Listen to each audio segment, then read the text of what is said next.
刻は11時ちょっと過ぎぐらいでございます。ここは夜の、何時通りだっけやべ、ど忘れした。後でなんか左上の方見ててください。画面のそこにね名前載ってるんではい、その通りを通っております。このね、僕が泊まってるレッドプラネットホテルマビニストリート、マビニストリートだ、思い出した、なんですけれども、マビニストリートのこのホテルからだいたい450メートルぐらいなんで、歩いて5分もかかんないぐらいのところにあります。とりあえずね、キスミーという JTB の前まで行きます。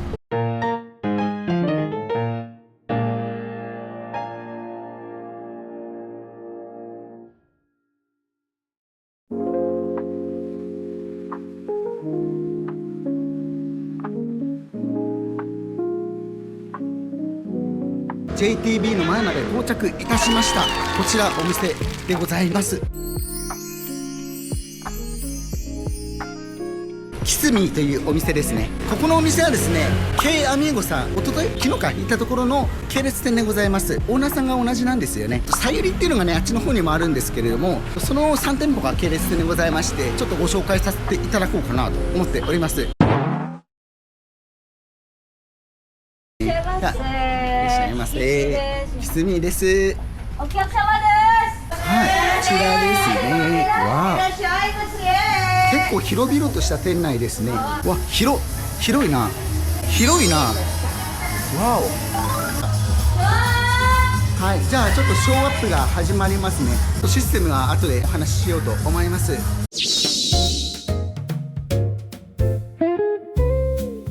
ショーアップでございます。こちらですね、皆さん撮影が OK らしいのでご紹介させていただきます。はい、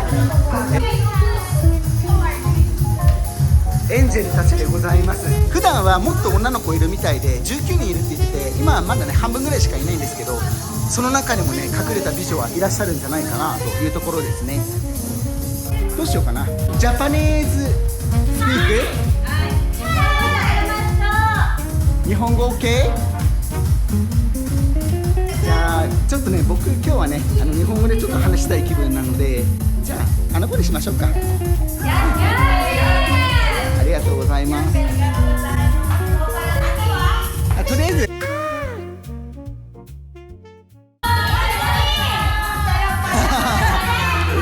すごい、なかなかアクティブな感じですね。でもね、結構こういうノリがいいようなところっていうのは当たりじゃないけど、飲んでて楽しいみたいなのがあるみたいですよ。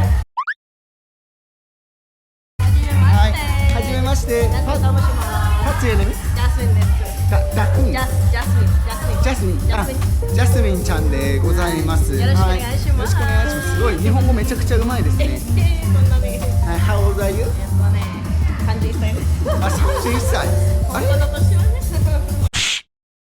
ね。でもなんか見えないですね。なんかもっと若いかなと思った。20、そう、23、4、5、6。あら、それはそれじゃないんですか。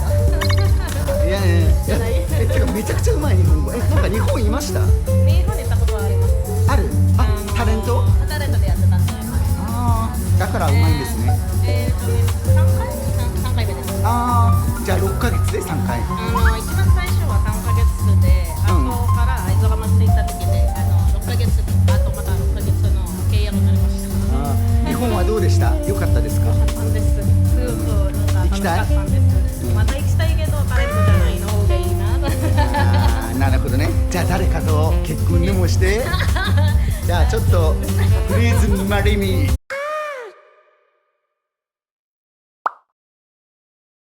セットが600、女の子の姫は450。 OK。 じゃああとレディストリートなんかシングルはシングルですいませんね、ちょっとケチっちゃってね。でもね、デフォルトで今ね初めて聞かれた、これね結構プラスポイントですよ。普段デフォルトでダブルなんですよ。だけどなんか今シングルって聞かれたのはね、かなりポイント高いです。まあ正直ダブルでもよかったんですけどなんかとりあえずごめんなさいはい、大丈夫です。今聞かれたから、聞いてくるんだ。このお店はさ、いつも聞かれるんですよ。たまに他のお客さんはさ、びっくりするんだから。ああ、知らないとね。知らないと怒られちゃうんですよね。あとたまに他のお客さんはさ、一番最初は説明してないとかさ、わかるわかる。なんかそういうだからそういうためだからたまにいつも説明してるんです。でもいいですね。これはねちょっとマナテ全部で広まってほしい。デフォルトでねダブルね頼んだ、まあいいんですけど、ちょっとね値段が高くなってたんでね、まあ、シングルをね何回も頼んであげればねそっちの方がいいかなっていう。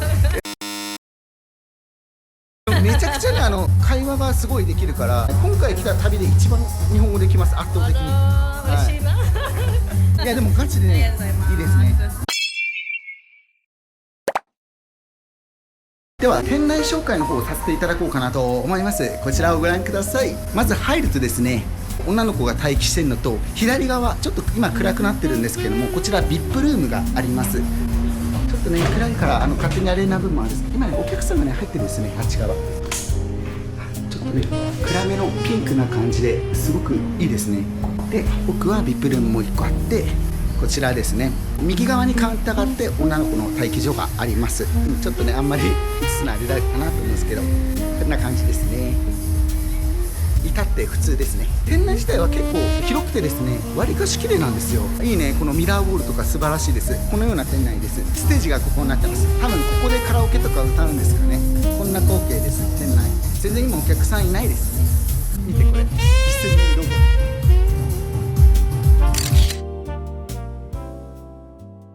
こっちはトイレとかかな。トイレらしいですね。こんな感じの店内でございます。すごく素晴らしくていいですね。であの子もね普通にめちゃくちゃ話しやすい、本当にね。日本語できるのはガチでいいですね。ちょっとねまだ乾杯してないんですよはい取るって言ってごめんなさいね。乾杯しましょうかね。氷が全部溶けてます。はい、これ強くない？まあ、ちょっとこれいや、オッケー。結構ね、すごいやっぱ気使ってくれますね。ああいうベテランね。ベテラン？ベテラン？ベテランじゃないです。いやー、絶ただ日本語を勉強しただけですよ。How long working？ 3年になります。長いですね。ベテランね。で、日本でもやってたっていうのもあるから、本当に日本語がもう本当にすごい。ありがとうございます。僕より上手いんじゃないかな。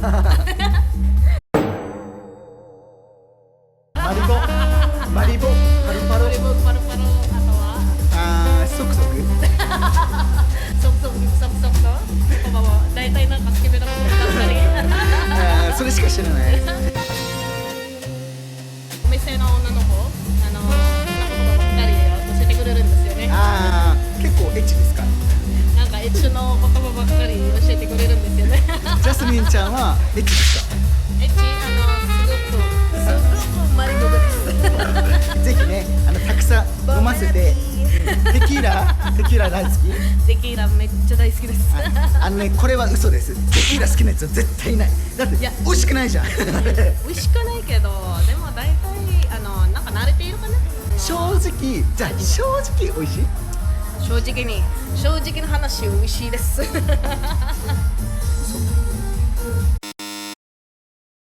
いますよ。パッチョに聞いてほら朝までいつも飲んでるここで。パッチョがいつも防犯カメラを見てるんで、また朝まで飲んでるなみたいな。暇時にもお客さん呼ぶよみたいな。でもねやっぱりね管理する立場だからね、全部任せちゃうとね、そうですね、好き勝手やっちゃうと大変だからね。結構僕 JTB のオーナーさんとお話しさせていただくこともあって、ここのオーナーさんと話したこともあってですね、ご飯ね池袋とかで2回食べに行ったんですよ。その時にいろんなマラテのお話とか聞いてですね、まあでもオーナーさんって大変だな。でも皆さんなんとなく想像つくでしょ。結構すぐ辞めちゃいますよね、正直女の子ってこういうお店は。大体はね。でもこっちのキスミはさ、そんなになんか厳しいではない。なんか普通他は厳しいかもしれないけど、だからすぐ女の子はやめますね。うちはなんか普通になんか家族みたいんで。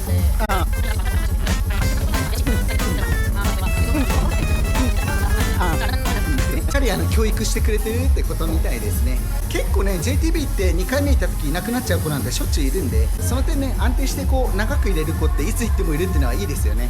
お休みってあります？女の子はもちろんあります。どれくらいあります？2週間で2日間だから1ヶ月はさ、なんか4回か5回か。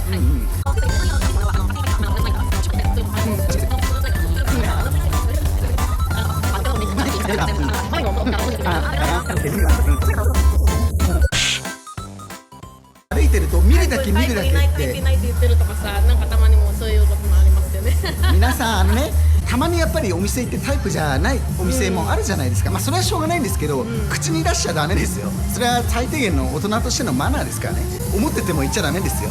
で日本語わかんない子でもわかるんですよ。それわかるよね、きっとね。あいつ悪口言ってるみたいな、あ、はい。でしょ。だからちゃんとモテたいんであればねそれはちゃんとした方がいいと思いますよ。まあ、僕ねみんな可愛いと思ってるんで。ありがとうございます。じゃあホテル行こうか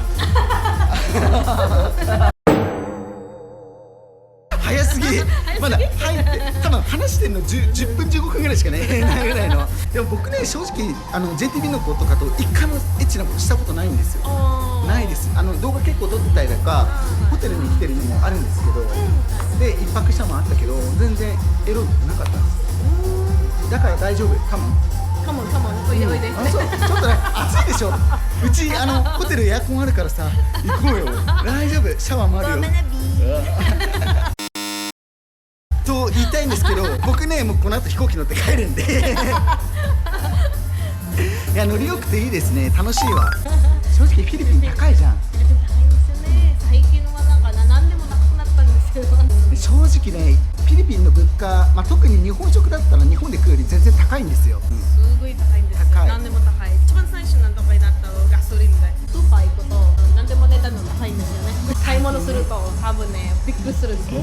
こんな値段になっちゃっただからやっぱりこういう夜の飲み屋さんとかもちょっと値段上がっちゃってちょっと値段が上がっちゃってまあでもそれはねしょうがないよね。しょうがないんです高くなっちゃってるっていうところで、まあねこういうリアルなお話も聞けるのは楽しいですね。こんなに話せる子ってなかなかいないよ。初見でベテランを超えてプロフェッショナルだよね、だから話しててねすごいスラスラできるのはいいですね。会話できるとか。そう確かにあんまりお話ししないとお客さんもこんな感じになっちゃうんだけですよね。人によってはね確かに他のトピックスがなかったらはお客さんもなんか静かになっちゃうんですよ。でもしょうがないよね。でもたまにはしょうがない。他の女の子まだ新しいんだからとかまだ日本語の言葉もわからないし。じゃああれですか、ジャスミンちゃんは次期ママですか。ママいいんじゃない？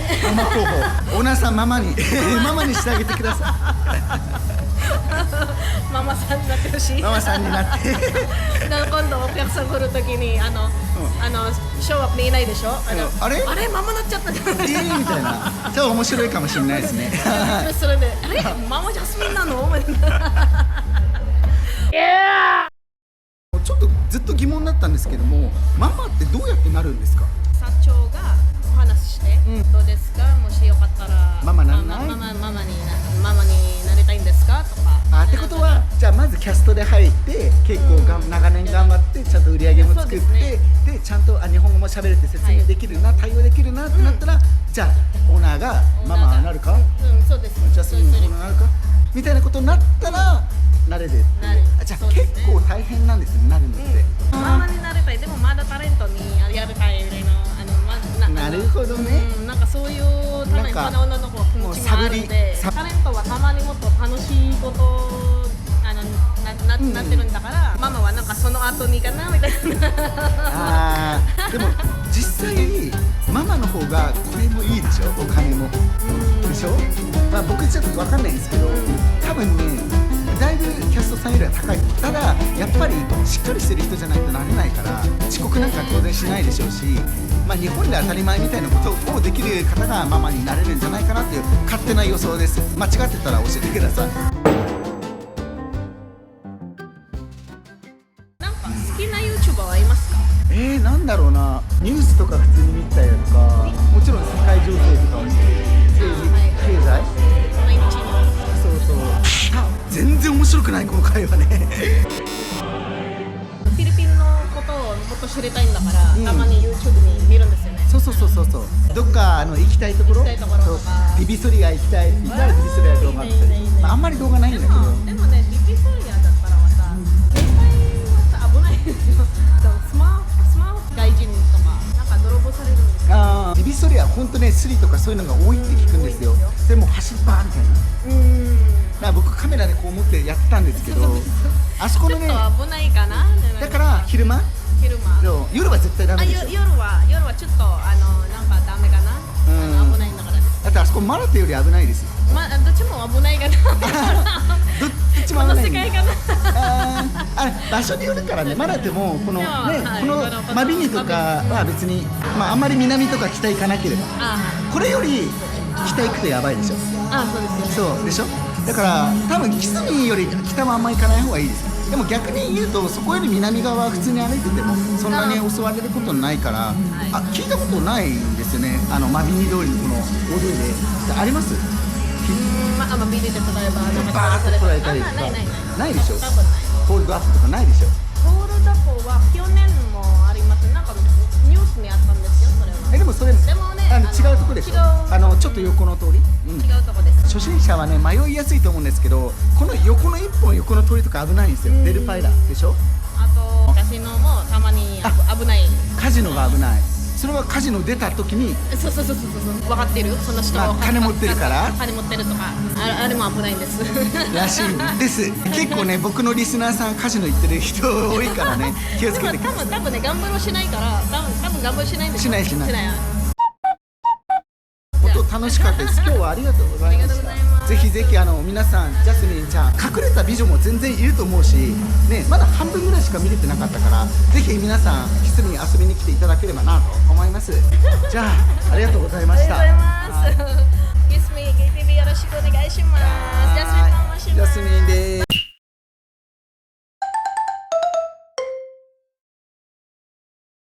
時刻は間もなく1時になります。今回ね飛行機が変更になって3時ぐらいまでにね空港に行けばいいような感じになったんで、この後軽くご飯食べてもう空港に行こうかなと思っております。じゃあ最後ねここレッドプラネットホテル実際泊まってみてどうだったかっていうのをね教えたいんで、嫌な点から話していきましょう。嫌なところの方が皆さん知りたいでしょ。こちらねこのコンセント壊れてました。でこっちのコンセントフィリピンあるあるなんですけどベホって取れるんですよね、簡単に。だから結構ね通電されてなかったりして充電ができてねえじゃんみたいなのあってイライラしましたね。で次セーフティーボックス壊れてました。これ使えません。これはねかなり良くない。で勝手にね製造されたのはめちゃくちゃ嫌でしたね。で上扇風機とエアコン、すごく良かったです。次こちら、この段差がねあんまりないからびしょびしょになりそうなんですけど、お湯も出たし水圧もまあまあ良かったんでそこは問題なかったですね。ただ流れもあんまり良くないから結構流した後に止めてちょっと流れも待ってみたいなのやらないとって感じでしたね。であと一番嫌だったのがこちらですね。このお尻ピシュってやるやつはね左側にあるんですよ。僕右利きなんでねすげえお尻をピシュってやるのが嫌でした。やりにくかった。良かった点はそれ以外ですかね。じゃあ出ましょうか。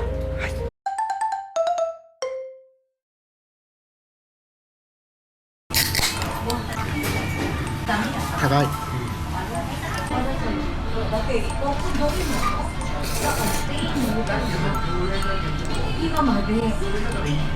うまい。出てまいりました。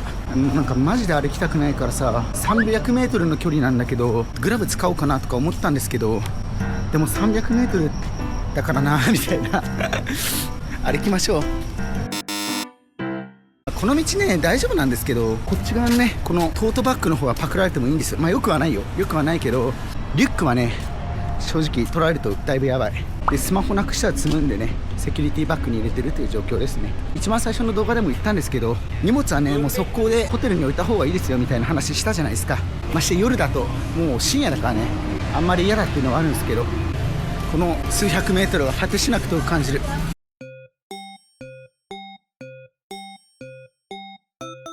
ここがレメディオスサークルでございます。ここをね南側に行くとこれ以上絶対に行ってはいけないというエリアでございます。フィリピン夜のラジオ様がおっしゃってました。この先と歩いていくと深夜はマジで 100% 強盗に遭うっておっしゃってましたね。アドリアティック通りのレメディオスの先歩いていいエリアがこの辺りまでですね。この G スタイルっていうこの JTB があるんですけど、ここのところですね。多分これよりね南に行くとダメです。こっから南はガチで危ないです。絶対行かないでくださいね。 G スタイルやってまいりました。はい、見て T シャツ G 合わせたのどうでもいいんですけどね、撮影多分できないからちょっと切りますね。でちょこっとだけ時間潰してから空港行きます。こちら G スタイルというお店でございます。ちょっと女の子映さないんですけどこんな感じの店内です。まあまあ広い感じですね。1時間指名のことを遊んでいこうと思います。ここはね正直結構甘々な接客ですね。ちょっとねラブラブしたいみたいな方はいいと思います。まあ基本はねそのお持ち帰りとかはないとは思うんですけど、まあ仲良くなればねどんな JTB でもワンチャンあると思うんで皆様やってみてください。G スタイル出てまいりました。ママさんとちょっと話をしてグラブを待ってます。よろしくお願いします。G スタイルお願いします。結構ね甘々でいいところだったんですけども、僕の指名してる女の子はね一切 NG だったんです。撮影とかね、まあ、普通に楽しかったです。今はもう時刻2時30分ぐらいだっけな。もう今から空港に向かいます。やべえ3時には着いてないとまずいからな。気をつけてね。はーいバイ。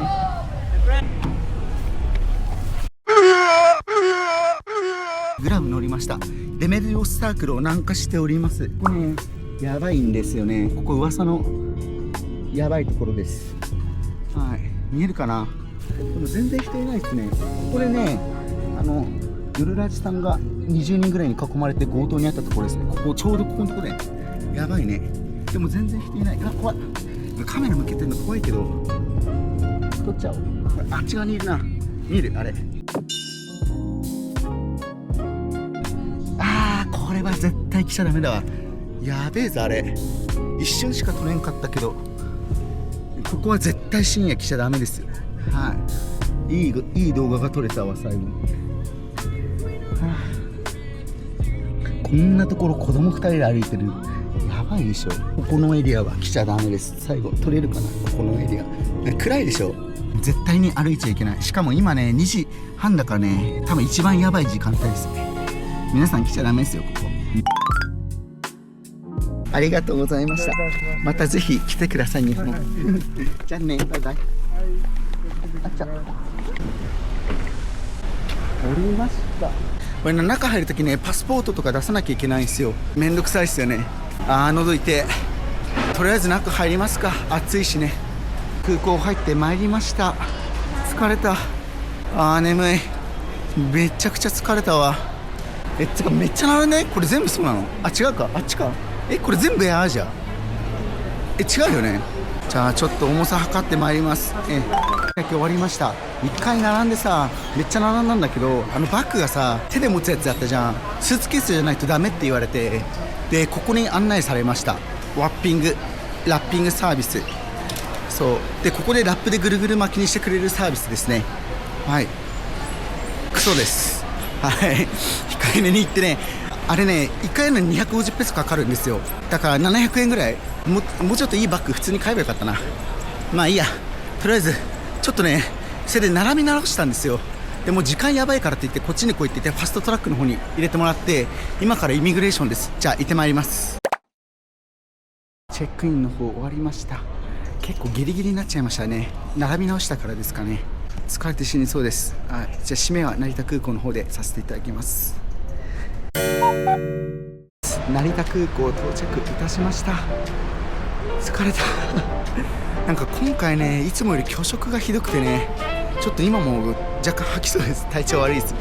マイラいかがでしたでしょうか。今回ねめちゃくちゃ楽しかったんですけれどもすげえスケジュール詰め詰めでなんか遊びに行った感じはしなかったっていうのは若干あるんですけどね。ただやっぱりね JTB とか行くのすごい楽しかったしいろんなところ紹介できてよかったかなと思います。デビストリアマジでいいから行ってみてください。ただあそこ現地の人もスリめっちゃ多いって言ってるんで気をつけてください。で次回なんですけどもおそらくホーチミンに行くかなとは思います。まだちょっと決めてはいないんですけども何かね依頼とかあればまたマニラ行ってもいいかなとか思うんですけどそうじゃなければホーチミン行こうかなみたいなベトナム編ちょっと数ヶ月先になるかと思うんですけれども見ていただければなと思います。じゃあこれで終了ですね。マイラありがとうございました。めっちゃ楽しかったです。はい、じゃあバイバイ。窓の外雲が流れて街の音が小さくなる短すぎた旅の終わりに夏の風だけ残っていた